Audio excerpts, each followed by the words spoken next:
Hello and welcome to another episode of Hear Her Sports, the female athlete podcast featuring intimate profiles with female athletes, coaches, and other women in the sporting world. I am your host and producer, Elizabeth Emery. Today, I'm talking to registered dietitian Starla Garcia. She guides runners to eat and feel better in their sport and way beyond. Starla is also a speedy and dedicated runner herself. She just had a stellar run in her first 50-mile trail race.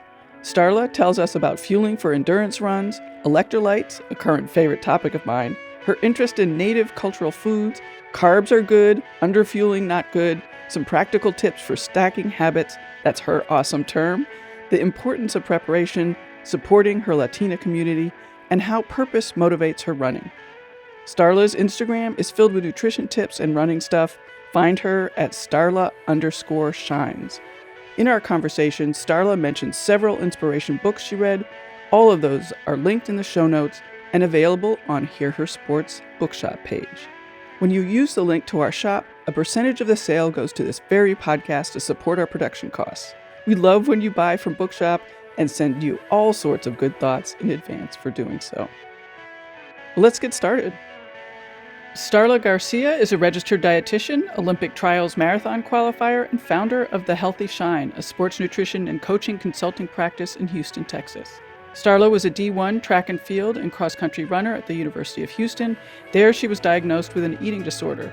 Thanks to care and support of some teammates and a coach, she faced that and worked hard to recover. Her experiences now inform her work with other athletes. Welcome, Starla. Thanks for making time to be here. Yeah, thanks so much. I'm definitely eager to chat with you and share my experiences with your audience. Nutrition is such a broad field, and I have been talking to a few nutritionists lately, so I'd love to hear a bit more about, the areas that you find particularly interesting and like to focus on. So the areas that I particularly find interesting on a personal level, I would say through the pandemic, we did a genetic test, my family and I, and we always knew that we were of Mexican indigenous roots, and we were finally able to link those over and what we actually were.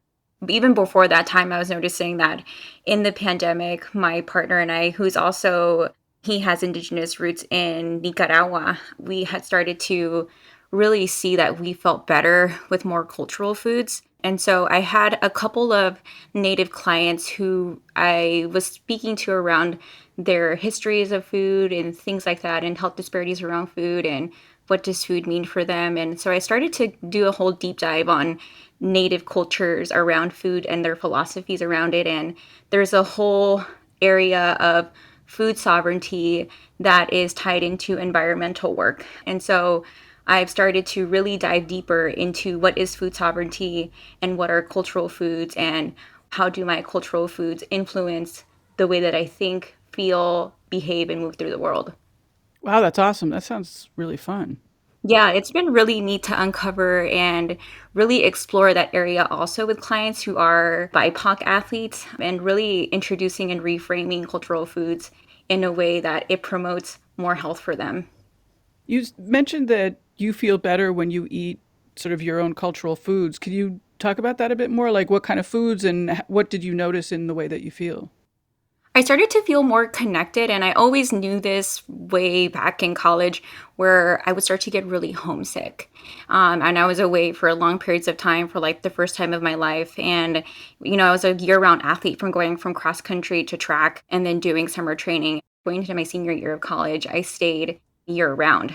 I did summer classes. So there were long periods of feeling homesick, and I started to cook more of my foods from home, the foods that my mother would make for me whenever I would come back. And so I noticed that whenever I would start to feel like that, I would feel so much better when I would do it, and I would just feel more connected.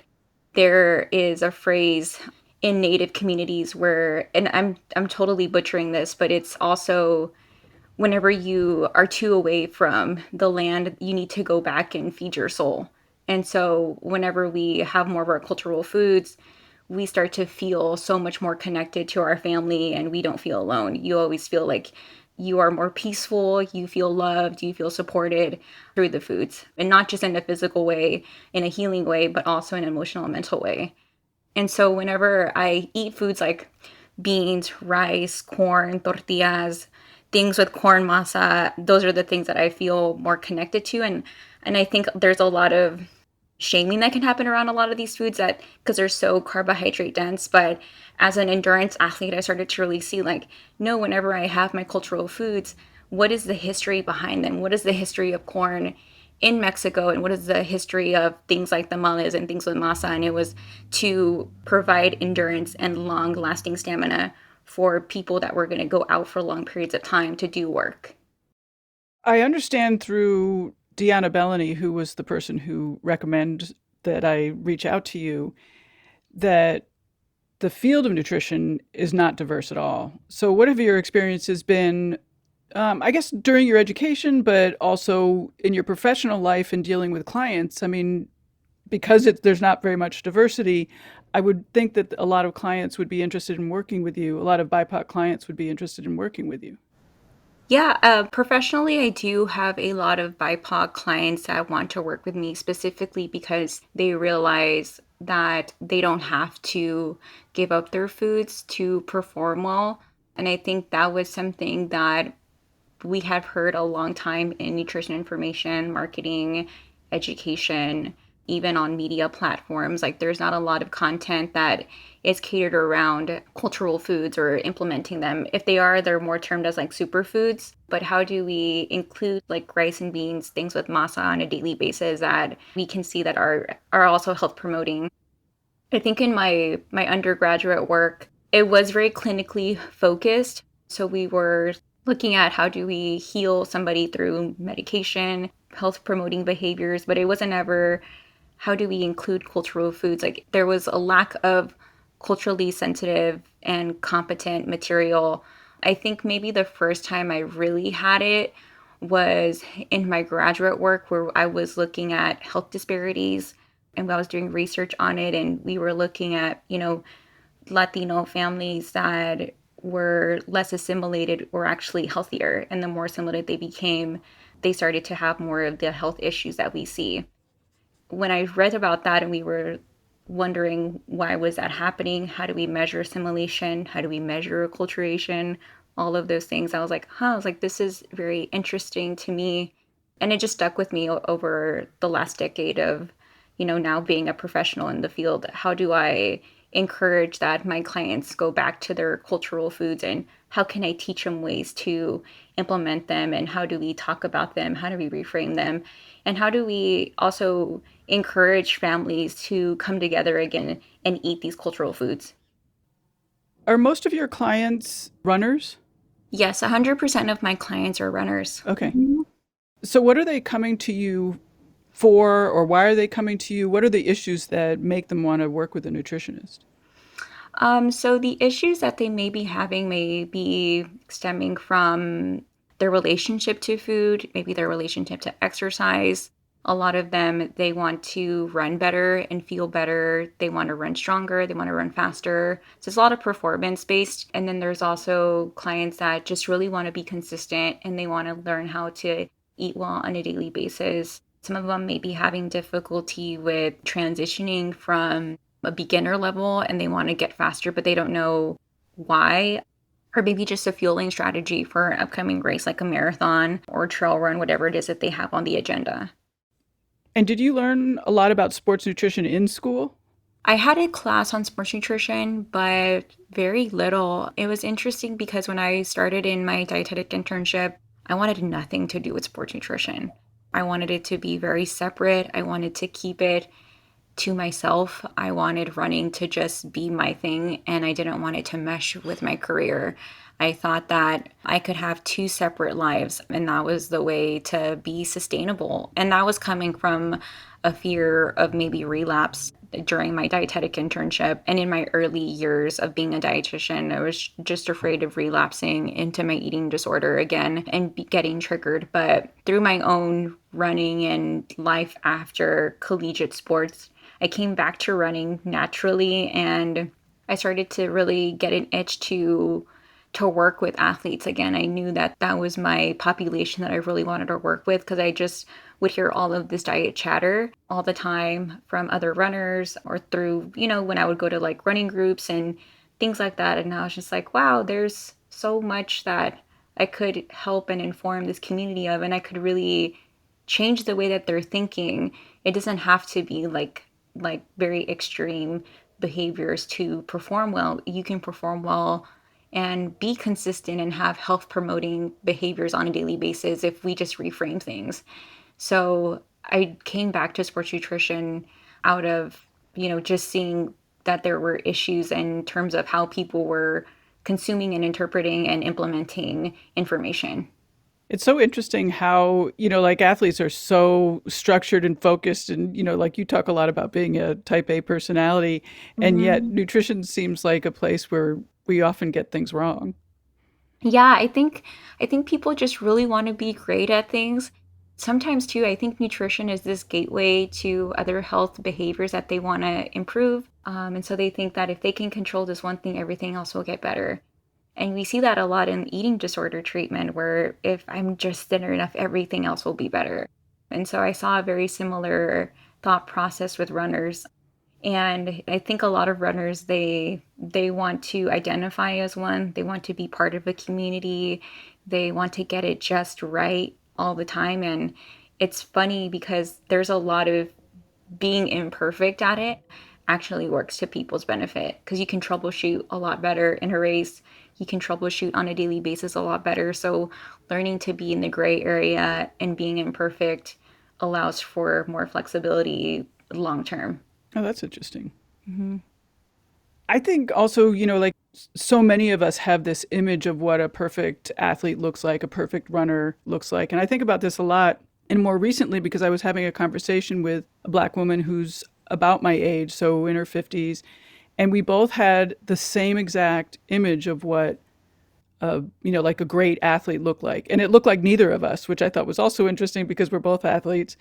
And you've certainly talked about that kind of thing as well. It's like this image that none of us can live up to. Hmm.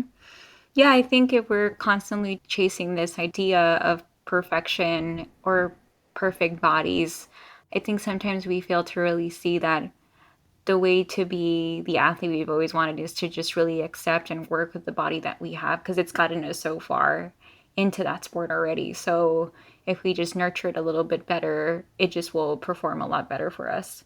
And I think, for me as well, like being a minority in the sport was, I mean, I think I had a lot of emotional intelligence when I was in high school to really see that, but I didn't understand what to do with it necessarily.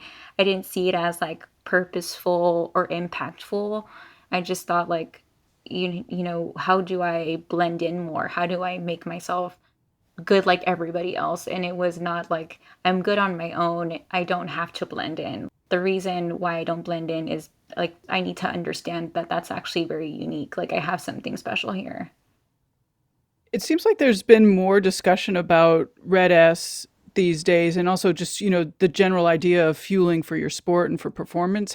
Is that my perception, or are you seeing that as well? I'm definitely seeing it as well, which I think is great when we think about younger athletes. I think we do need to give a little bit more attention right now to the younger generation, because I am seeing as well a lot of pressure from their peers and from themselves to be perfect all the time because their entire lives are now on social media. So I think there is a lot of additional pressure, more so from when I was in school, like 15 years ago, 20 years ago. In terms of Red S, I think it's important to really not just talk to younger girls about it, but I think also males as well, because I am seeing a big uptick in males as well right now, in Mm. teenage boys. So it's interesting because I do think as younger girls push for a more perfect image of themselves, we're also seeing that males are also feeling that they need to be as equally perfect. Hmm. And your clients and the people that you've worked with, are they fueling properly when they come to you, or is that one of the big things that you're sort of instructing them on? Yeah, so I'd say across the board, you'll see a lot of dietitians, particularly in endurance sports, talk about underfueling a lot. And it's because I think people think they're overeating all the time. But at some point, they're having underfueling happen. Maybe it's intentionally or unintentionally, and that leads to the overeating. So you have to first identify and encourage an athlete to fuel and stop underfueling so they can stop the overeating happening. So they just find themselves in this cycle. But in order to really solve the problem, you have to solve the underfueling first. How does that cycle work, the underfueling, overfueling?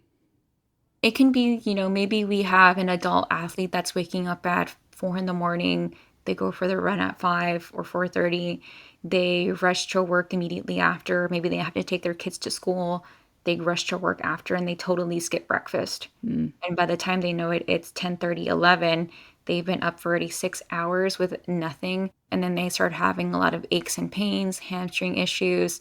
Maybe they're craving a lot of things later on in the day. Maybe they end up overeating at lunchtime and so forth. Or maybe they completely miss lunchtime because they have a really demanding work schedule and they can't pull away. Or maybe they're stuck in meetings and so forth. Like that is underfueling. So how do we make it easy for that person to transition from one thing to another as seamlessly as possible?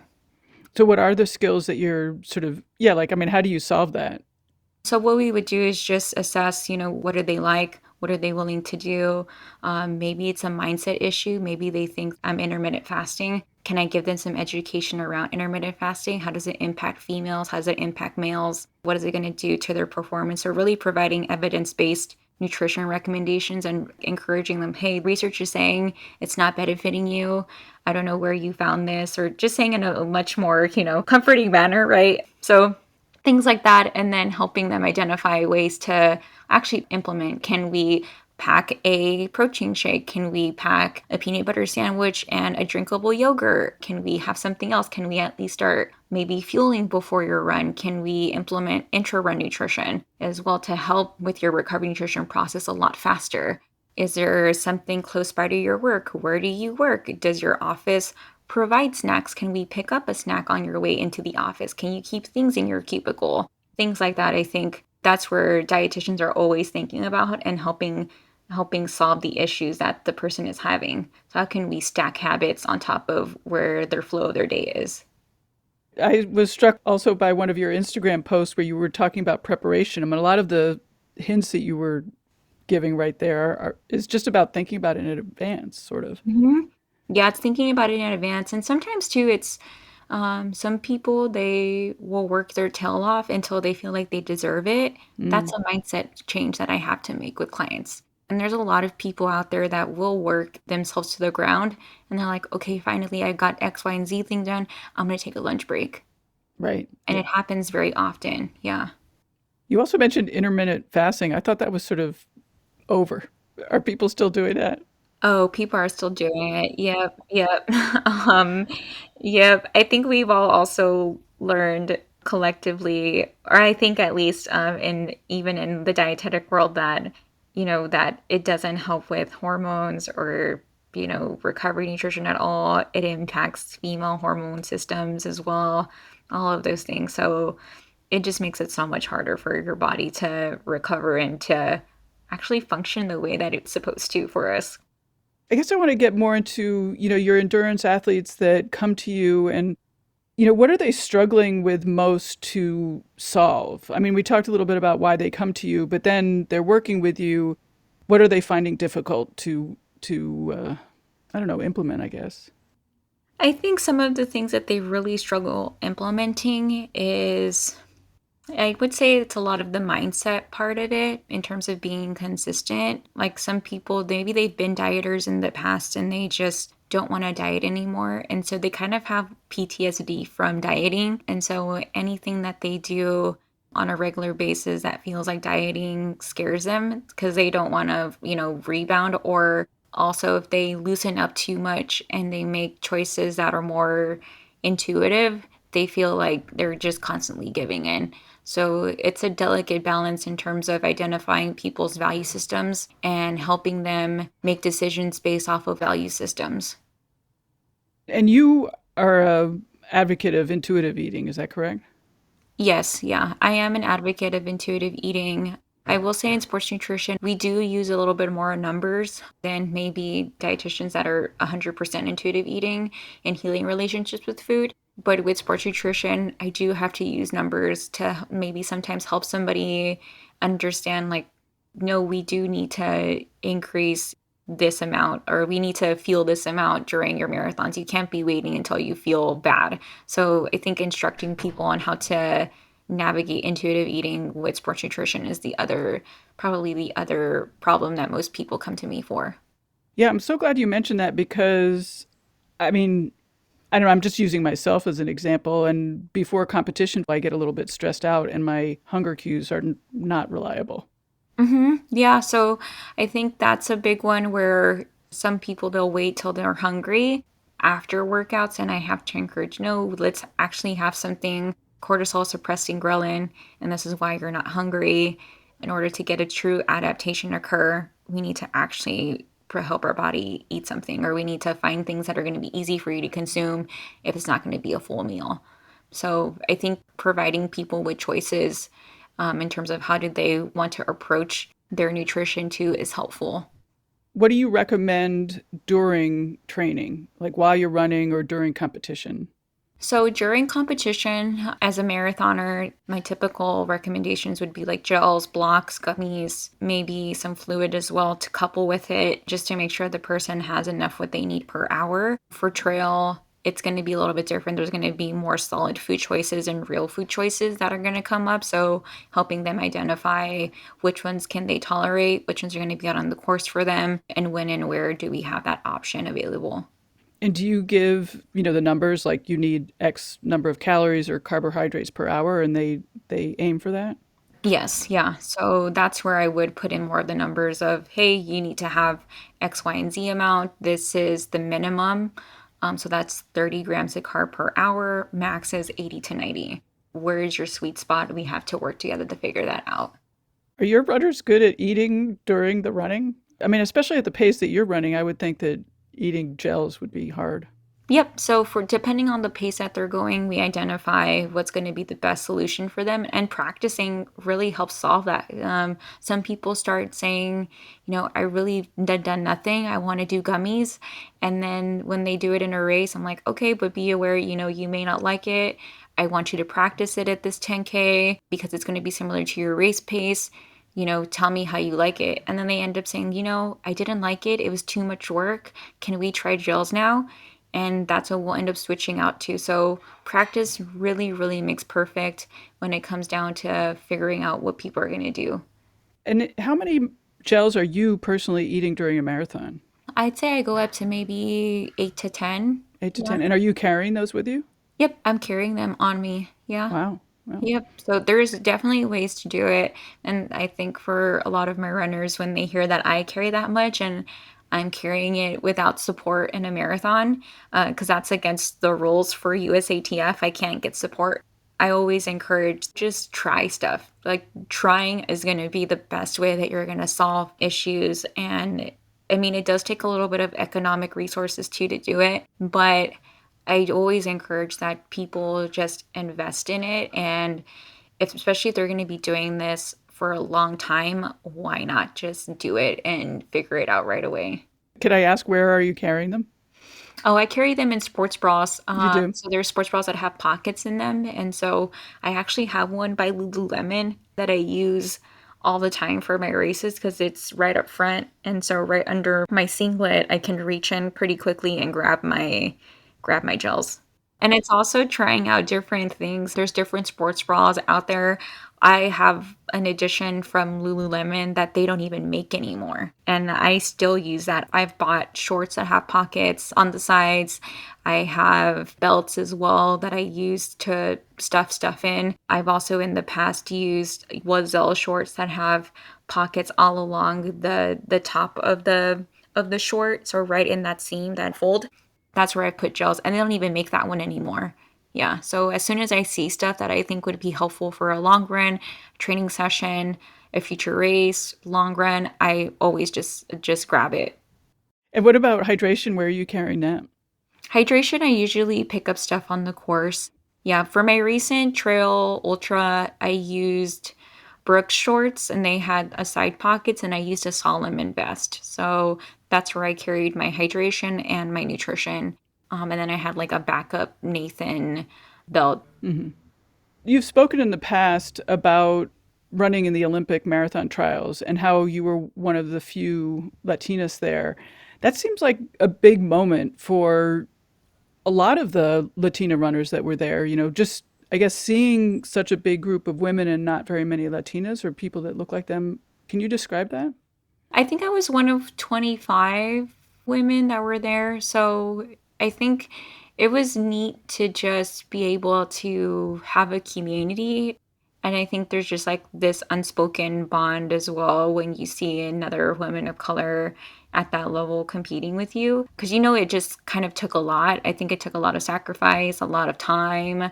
You probably had to get through high school and college to get there. And then being an adult to like navigating that takes a lot of work. And I mean, not even doing it professionally. So it just takes a lot of additional time, effort, and putting things on hold just to do this one thing. And I think even culturally too, there's a lot of expectations in terms of gender roles that a lot of women do have to manage in their personal life. So there's just a lot of respect, first and foremost, for women who I competed against or ran with at the Olympic trials, just for a myriad of reasons, right? Do you know how to encourage more Latinas to start running? I mean, from all levels. I mean, you started at young, but young and also your age.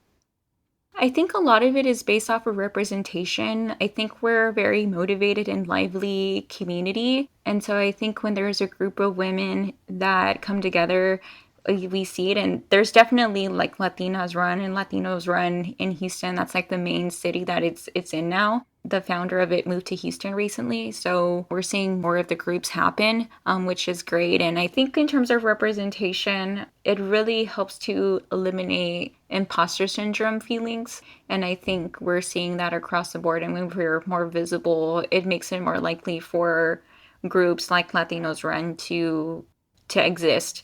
I think also having more community support as well in terms of getting women of all levels or Latino women of all levels more likely to come out, because I think there is a lot of women are very, at least like from what I've observed, a lot of women don't feel like they are runners because they don't look like an Olympic athlete, or they're not thin, or they don't look like the super elite athletes. And so I try to really encourage that just by you being there, you're gonna actually pull someone else out of their house to go and do the same thing because you've made them feel more comfortable doing it too. I so wish more people understood that they were athletic just by doing something athletic, that you don't have to look in some certain way. Yep. I really think that everybody has a huge influence on each other.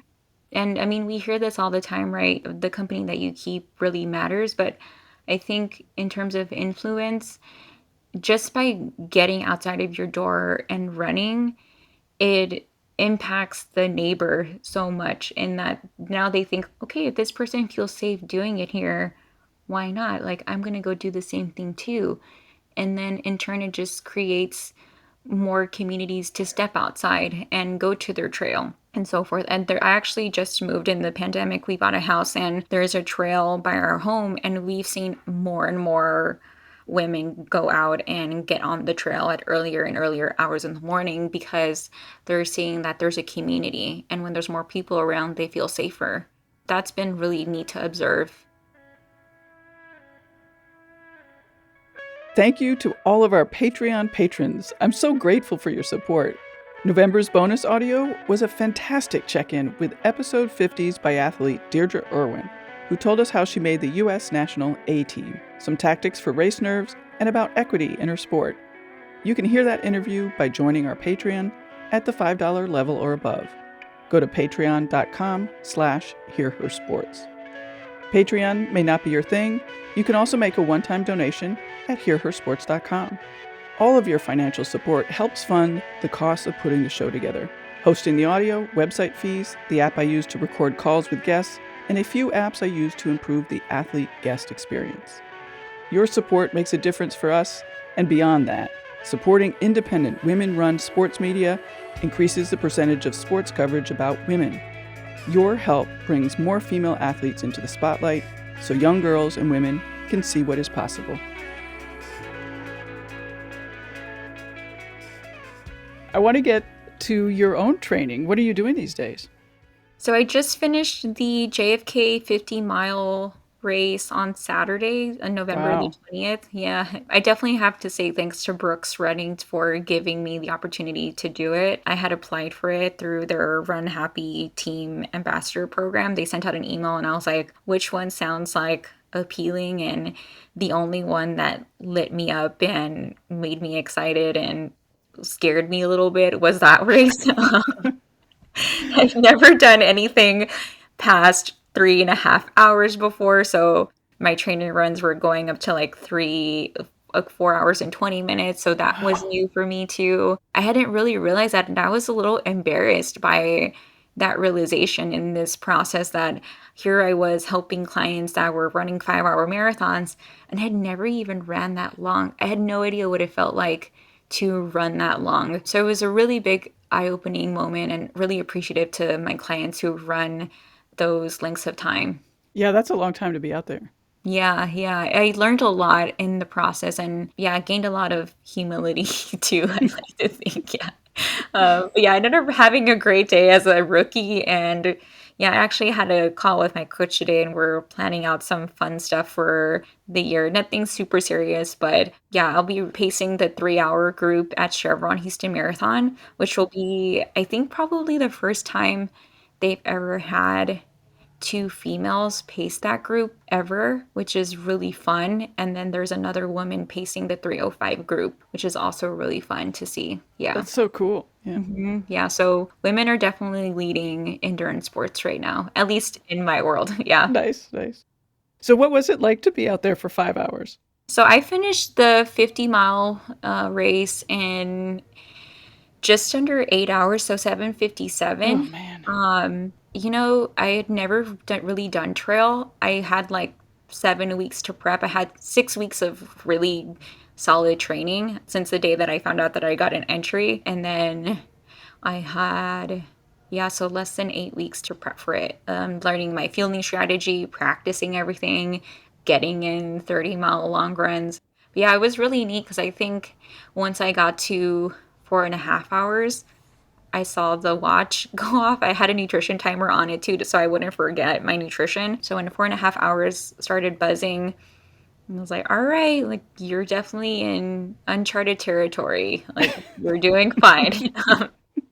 Yeah, and I really approached it just very I wanted to make sure I did it right because I didn't want to like have an issue happen, but I was just very open to whatever the outcome was. So I had no expectations whatsoever.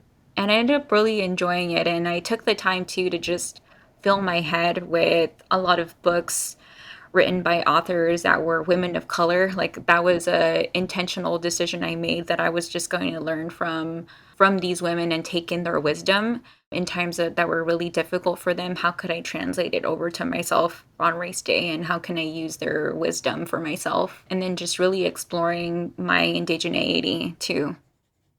What books were you reading? I read Gabrielle Union's book. I read Tarana Burke's book, which is fantastic. If you haven't read it, I cried and I laughed so much in her book. I think too, it was, what else did I read? I read For Brown Girls with Tender Hearts and Sharp Edges. That one was another great one. I read Wild Tongues as well. That one was great.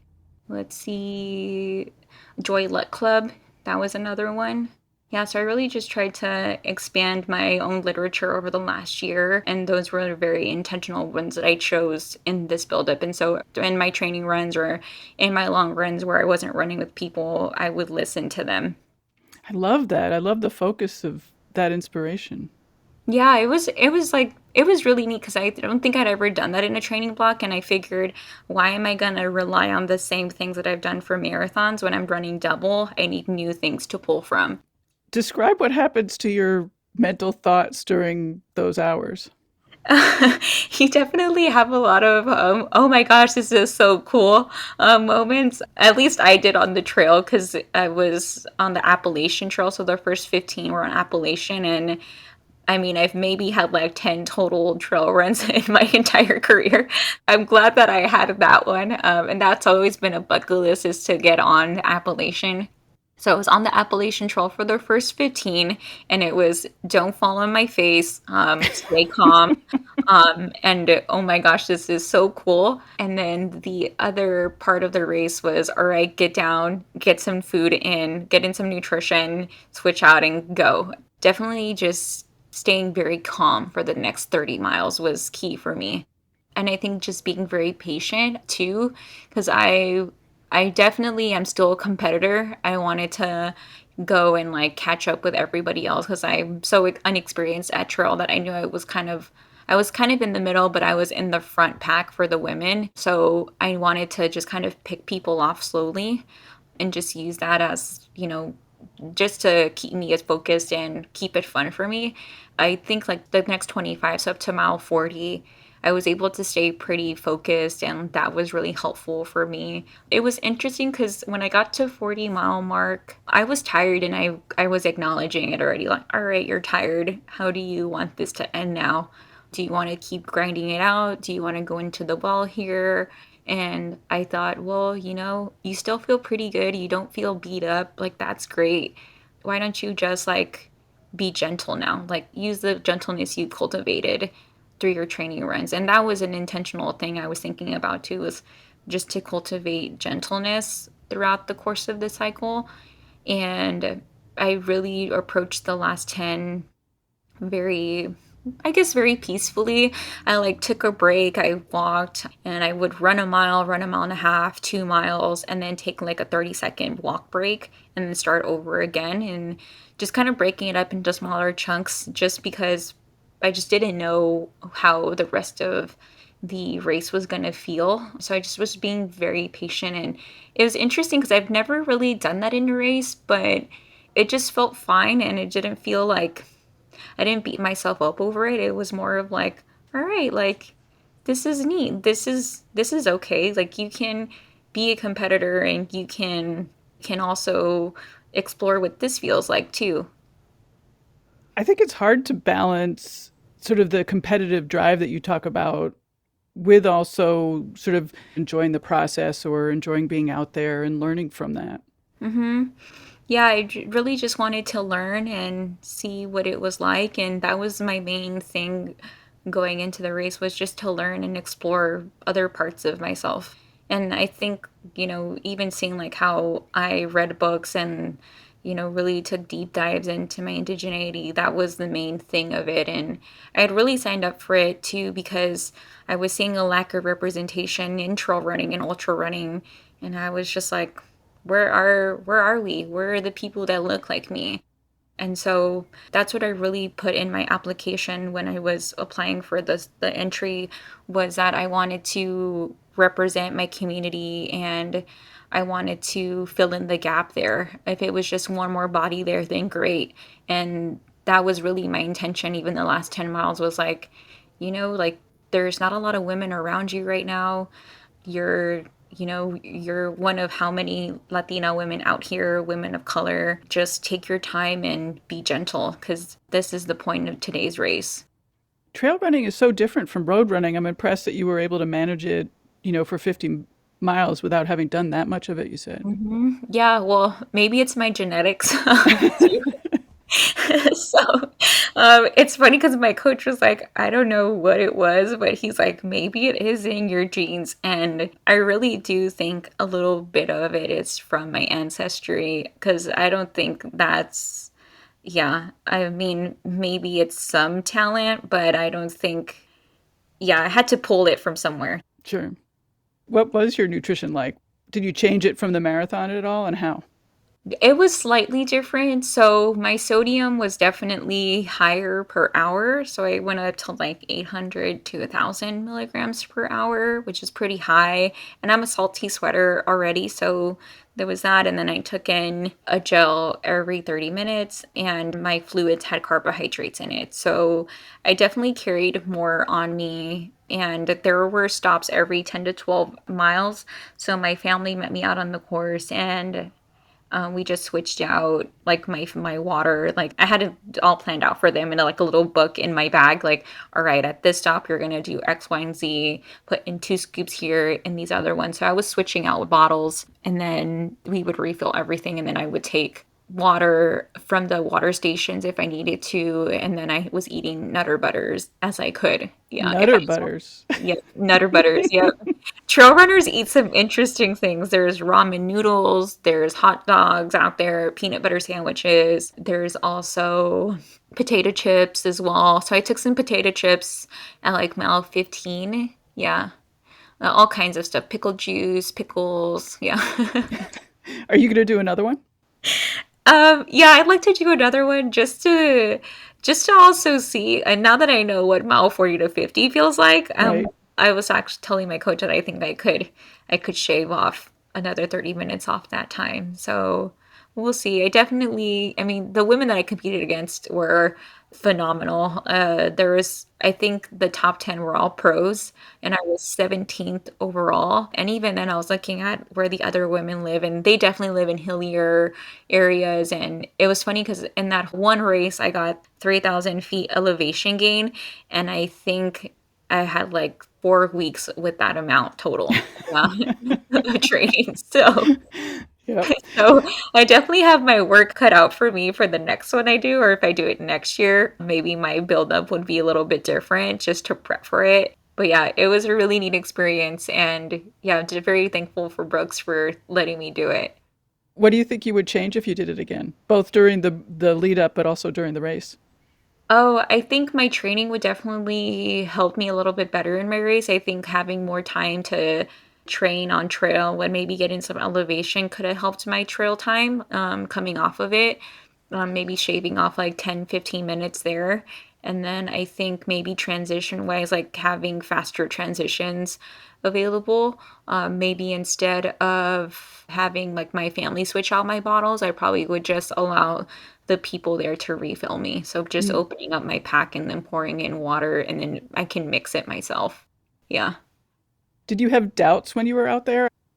No, I didn't have any feelings of like it's okay to drop out today or anything like that. I don't know what it was. I don't know if it was maybe like the books that I read where it was like people enduring years of oppression and years of, abuse and things like that and difficulties and challenges, but I related to their story so much because I felt like that was me for a really long time. So I didn't really feel like I was gonna DNF my race. Yeah, I think also like I knew what the intention was for the race early on, and it was to represent a community, and it wasn't like start the line and drop out. It was like you're gonna finish it, and it's okay if you have to walk it because the whole point is just to represent your community. I'm glad you mentioned the salt intake and how you up the salt intake. And could you talk more about sort of electrolytes and particularly magnesium? Because I've been dealing with some magnesium loss during running. And so I'd just be curious about what the body's going through during training and what happens. Yeah, so with electrolytes, I mean, athletes are special people. Sometimes we want to listen to like the American guidelines for stuff, but it's also, I mean, you're an athlete nonetheless. So I try to encourage like if there's salt on your skin, that's not necessarily a good thing. Like it means that, your body is trying to find homeostasis for you, right? And bring down your internal temperature. But we also want to recognize like how can we help our body, how can we help it not have to do that in future exercise. So that means increasing fluid so that way you can actually keep fluid in the cell. When cell exits the your body and onto your skin layer, it's going to pull more water out with it too. So it's like osmosis, wherever salt goes water goes. So that's the whole reason why we have salting out is because it's pulling water out from your cell, your muscle cell in particular, and your other functions that need water out with it. So when that happens, core temperature increases and you make yourself more likely for dehydration or heat exhaustion. And then also muscle cramping and fatigue because now we don't have those electrolytes to help with contractions. And it's not just like muscle contractions, it's also heart contractions because we have cardiac muscle. Hmm. So I think people forget about that too. So electrolytes are super important. Probably my favorite thing to focus on first with a lot of runners because I'm in Texas and we have a lot of hot days here. And I find that once I fix that, people start to feel so much better. And it's a great way to also gut train too because you can find mixes that have carbohydrates in it and they're easier to digest for many people. So it's kind of like a threefold. I improve electrolyte, hydration, and carb intake, and I start to gut train them. And Hmm. so then I'll start to maybe implement some gels and pull them a little bit away from fluid so much because the likelihood of them wanting to carry so much fluid in a marathon or in a half marathon is very unlikely. So when I have them hydrated, then I can implement nutrition and then they have less stomach problems or stomach aches because now they're hydrated. Oh, that's interesting. Yeah, sure. I kind of like to do it that way. It's a little bit more lengthier, but in the long run, it helps people really see the benefit of electrolytes at 100% capacity. What changes happen in terms of the sweating and the loss of electrolytes and magnesium and other salts during a person's lifetime, I guess? Yeah, so there are also minerals, right? Hmm. So it can impact sleep, and it can also impact hormones. So, like thyroid issues, for example, those are a lot of mineral deficiencies. So, I always try to encourage the electrolytes are a big thing that we want to solve for long-term purposes in terms of hormone, gut health, and even sleep and thyroid issues that many women do find themselves in, or Hashimoto's, or whatever that is for that person. So it's not even just like sports nutrition I'm trying to improve, but maybe even prevent future issues from popping up for that person. Do you work with older women as well? I work with some women in menopause. I would say probably because I've never had children, or I'm also not of the age. Maybe I don't have enough credibility or experience in those areas, but I do have a couple of them. Yeah, I'm going through perimenopause and I would never have imagined it's like it is. So, Right, right. I mean, we're all learning from you guys. And what I tell a lot of my clients who are going through it is like, what a neat time to be exploring this because in turn, I'm learning from you and then I can make it better for other people. And not just that, but really the women who are going through menopause now, they are the first generation of female athletes, or they have been, right? Maybe their parents or their mothers didn't play sports and they are the first ones. So we're also learning what's happening to athletic populations or women that are staying active for years of their life now. Like, what a neat time to learn together. yeah, and we're finally in a position of having more female scientists and Mhm. females who are around asking the questions so that we're being studied. Exactly. Yep. So it's a really exciting time, I think, for female sports and female health across the board. What do you have planned for the future? I mean, for your business, for your running, for women in sports? That's a great question. I've been really like meditating and running and trying to really sort through a lot of my goals and my value systems around it. In terms of my community here in Houston, there are a couple of things that I would like to do around trail running. Now knowing a little bit more, and actually the women that really helped me learn it, they're older than me. They're in their early 40s and they really supported me and they helped me find routes and things like that that they felt safe with. And the woman that I trained with for this race in Houston, she was in the top 40 overall for women, and she's 47. So, I mean, she was maybe like 50 minutes behind me. So she's pretty good, especially on that course. That was a tough trail course. So she really took me under her wing and helped me. And so I'm thinking, wouldn't it be nice to have a community like that to just help each other work through trails in Houston? Because there are trails outside of the city, and I am in Texas, so there's hill country and there's a lot of trail systems throughout there. So I'm thinking, how nice would it be to have a community to train more with so I don't go out on trails by myself? Would you mind if I asked you about your social media? Because you do have such a great social media on Instagram. And I'm just curious about how you've sort of managed being really out in the open and talking, as you've pointed out, authentically, but also keeping some barriers up. Yeah, that's actually been probably one of the most difficult things for me to balance out. At the beginning, when I started dabbling in social media, it was mainly for blogging reasons and just really trying to see what my niche wanted to learn about. So it was just kind of like consumer research, right? That's what I was doing. Um, and I think when my trials built up, that's when I really started to create more content around my story and telling my story so much more. People were so interested in what I was pursuing. So I thought, I just don't want to be talking about running all day. Like, there's so many things that I want to talk about here. So I just started sharing my story more. And I think in starting to do that, it really gained a lot of trust from people, understanding like what was my relationship to running, why did it mean so much to me, and so forth. And so in that buildup, I really wrestled with what does this mean?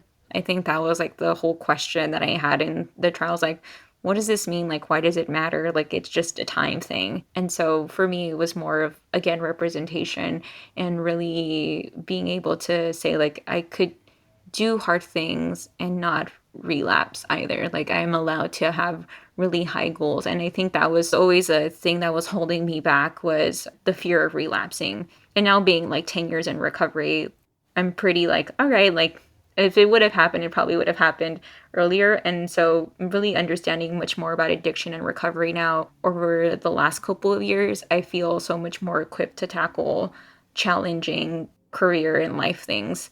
I think in my social media, I really try to share as much as possible with them. But the line there is, if I'm currently going through a struggle period, I don't share that. I don't share an open wound at all. I only share when it's been healed. Being able to really capture the whole story for people when it's finally healed is much better and more fruitful. Oh, that's an interesting way to look at it. Yeah. I mean, have you ever felt weird posting so much? I think at the beginning I did. I felt a little subconscious, like people were gonna think like, who does she think she is? Or like she's such an attention hogging person. But people who really know me know that I'm very quiet, I'm demure, I'm very introverted, and I will say, like, I would prefer to be at home on a Friday, Saturday night cooking for myself. The only difference is that I'm very outgoing. My goals are so big, I have to be outgoing and pursue them, or else I'm always wrestling with this internal struggle. But it's interesting too that you're willing to stand up and speak up because you think it's so important. Yes, I will say, like, I am very outgoing and maybe a little bit, I guess, like, I go against the grain. But it's funny, I started working with a sports psychologist over the last year, and she really affirmed for me, like, you're somebody who just bets on yourself, and everything that you do, you bet it for yourself. And that's been probably the most healing thing to hear from somebody else, because I had never really thought about it in that way. And so I just feel like, well, if my only purpose here then is to represent other people and to inform other people the horrors of experiencing an eating disorder, then so be it. Then that's what I'm going to do. And I'm not going to stop talking about it. And I'm not going to stop sharing it. Even if my colleagues think that it may not be professional, who cares? Because at the end of the day, I have to live in my body and I have to live with the things and the values that I hold here on this earth. So why not just talk about it and help people in this journey? That's fantastic. Do you have, as a parting words, any advice for listeners who might want to be thinking about their nutrition and their running? I'd say, what do you have to lose? If you keep waiting, you're just wasting time, and you could cause yourself some heartache with your running, because if it means that much to you and it hurts when you don't perform well, why not just invest and work on it with somebody who is just as invested with you? Yeah, it makes a real difference to work with a professional. Yeah, it does. I've had coaches my entire life. So, like, I would say I have the success that I have and I feel successful because of them. I've had coaches since I was in first, second, third grade. Yeah. Like, I've had coaches around me my entire life. So, I mean, I still use a coach. I use a sports psych. Like when I'm not supported, I'm not 100%. And so I don't know how people get through life without support. It's so funny that you say that because I love having a coach. I have a coach right now. Mhm. And sometimes I think like, why can't I do this on my own? Yeah, yeah. Exactly. But I mean, it makes sense. Like, I just got lucky that I was an athlete and I've seen the benefits of having a coach. Like, what luck did I have as a kid? Like, how lucky was I to have coaches throughout such important periods of my life? And even in college, I had coaches, I had a dietitian, I had a therapist. When I was in grad school, I was really struggling because I didn't have any of those things. It wasn't until I came back to athletics where I finally had a coach. And then I've had several coaches too. But even then, like just having the support in other people. And I'd say like I've flourished in the pandemic because I had a mentor, I had a therapist, I had a coach, like I had even a physical therapist helping me through my injury. Yeah, so I see the power in asking for help and getting support. Sometimes for me, it's just, like having somebody else to talk to about it. I don't want to diminish it by saying it's a sounding board, but some Yeah, of it is that. yeah, well, I really think sport is the vehicle for self-realization and self-exploration and for really understanding yourself. How are you not investing in multiple people helping you into self-actualization? How are you just relying on yourself 100%? Like you need other people because then they bring experiences that are going to be so helpful. And that's something that I try to encourage with a lot of my clients of color is that we learn through storytelling. That's the way that we learn and we heal and we heal our soul wounds. Like that is the way through true healing is by learning and reading and through understanding other people's experiences and having these stories. That's why I don't stop sharing my story because I know my community of color needs to hear it because that's how we heal. Well, it's like you reading all of those books before you did your 50 miler. Exactly. And we will end there because that's awesome. Thank you so much for being here. Thanks for taking the time, again, especially after Thanksgiving. It's great. Yeah, thank you so much for having me. And I know I get on a soapbox, but yeah. I love a good soapbox, I got to tell you. Thanks, yeah. Well, that's it for another terrific show. It's great to be here with you. Thanks for listening. You being here, sending me your thoughts, and telling your friends what you've heard and learned is the whole point of the show. A special thank you to Deanna Bellany for introducing me to Starla. Deanna is also a registered dietitian, is the co-founder of Diversified Dietetics, and is my guest in episode 86. It's so important for women to help women. The world needs so much more of that, always, so thank you again, Deanna. Today's episode with Starla is part of a little series on nutrition. There are a few more coming up, so let me know if you have any nutrition or fueling questions for an expert, and I'll ask my next guests. Find me on social at HearHerSports or email elizabeth@hearhersports.com. We always have great shows coming up, so make sure to subscribe for free to Hear Her Sports on your favorite podcast player so you don't miss anything. Until next time, bye-bye.